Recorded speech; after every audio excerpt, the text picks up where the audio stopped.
A massive ice storm is continuing to bring massive impacts to the southern plains and Mississippi Valley. Unfortunately, this winter storm is about to get a lot worse, bringing additional ice accumulation which could cause power outages and major travel impacts. In today's forecast, we'll be breaking down this serious ice storm, giving you an idea of how much ice you'll see, if you'll have a chance of power outages, and how long these travel impacts will last. This ice storm has been causing some serious issues across the United States, and you may be wondering what is causing this to all happen. Well, the big reason is because one, we had an Arctic blast a few days ago that brought a lot of colder air to the southern plains. Another reason is because we have a southwesterly flow with a high pressure system back up here to the north. Meanwhile, we have a couple of low pressure systems continuing to develop, bringing moisture along with the potential for precipitation across the southern plains. And since it's just so cold at the surface, we are seeing freezing rain. And when you go a few thousand feet up into the atmosphere,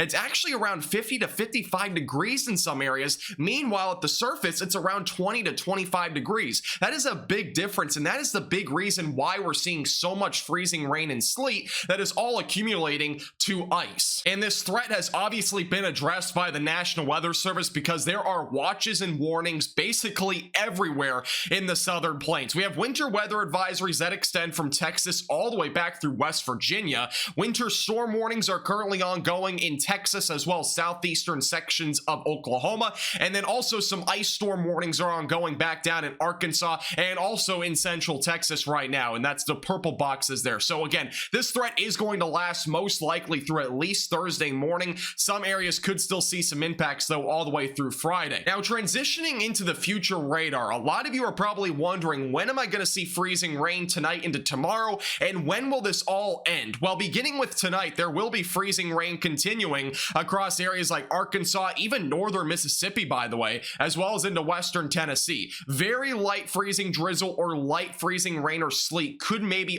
go throughout the next few hours back through central Texas as well as into north Texas, but this really begins to ramp up heading into tomorrow. Now, you may notice back out to the east over in Arkansas, Tennessee, and Mississippi, that activity will become a lot lighter going into the overnight hours. But on the other hand, we're going to see much more rampant conditions back into southwestern sections of Texas. This will all start to develop and move off to the north, impacting areas back into north Texas. As we go into tomorrow morning, all this freezing rain will really ramp up as well as some sleet, so this will cause more ice accumulation across the southern plains. And eventually going through Wednesday afternoon, almost all of north Texas will be transitioning into freezing rain. Now, you may notice there's actually going to be a little bit of a transition into just a cold rain for those in East Texas, and this is being forecasted that temperatures will be above freezing out here. Unfortunately, though, the temperatures will be below freezing for a large chunk of Texas. The only exception, again, would be southern and eastern sections of Texas. And heading into Thursday morning, this freezing rain will start to wind down across the southern plains.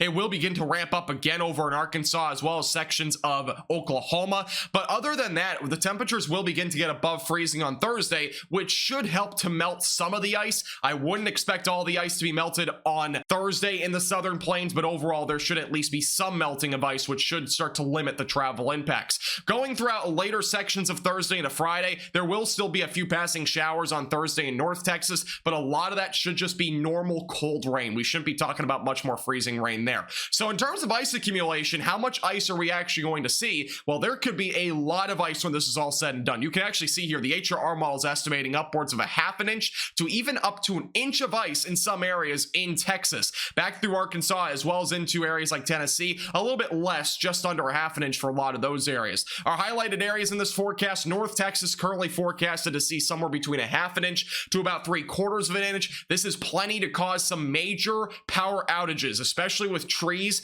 When they accumulate ice, those can very well fall down, which can also knock down power as well. So this will be a big concern for power outages in the Metroplex as well as back through areas just west of DFW. Now, the big thing is how much sleet will we see, because the more sleet that we see, the lesser chance of that happening. More freezing rain is a bad thing, but if we have less freezing rain and more sleet, that is definitely a big positive because we will not see as many power outages and the travel impacts will be a little bit less. Back over in Arkansas, Tennessee, as well as northwestern Mississippi, this region will see, for the most part, between about a 1/4 of an inch to a half an inch of freezing rain, which will accumulate to some ice across those areas, which may cause some minor power outages, but it shouldn't be too bad there. Travel impacts will continue throughout Thursday as well. Now, over the next 48 hours, temperatures for the most part will remain below freezing. By Wednesday afternoon, though, there will be some areas that get above freezing, but don't be misled by this, because this ice will melt right back most likely for a lot of these areas that have already seen rain and ice. So be mindful of that. Again, some of those areas will likely still see some ice, at least on overpasses and bridges,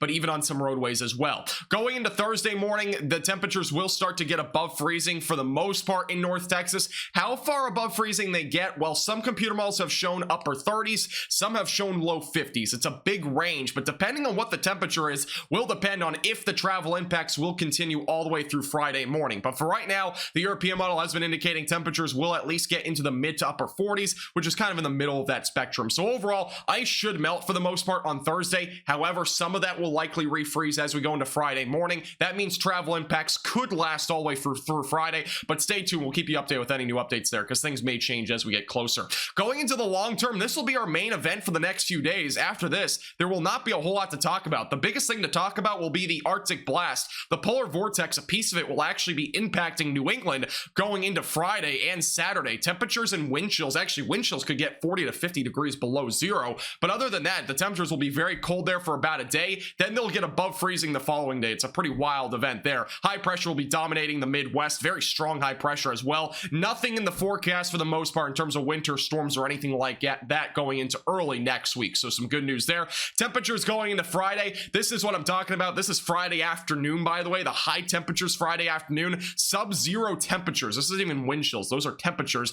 Sub-zero back over into New England. Go to places like Miami, Florida. Temperature is going to be 86 down there. It is going to be warm in Florida, but back up in New England, it's going to be sub-zero for a lot of those areas. Make sure to hit the like button down below and subscribe if you've not already. This forecast is brought to you by Platinum Contracting.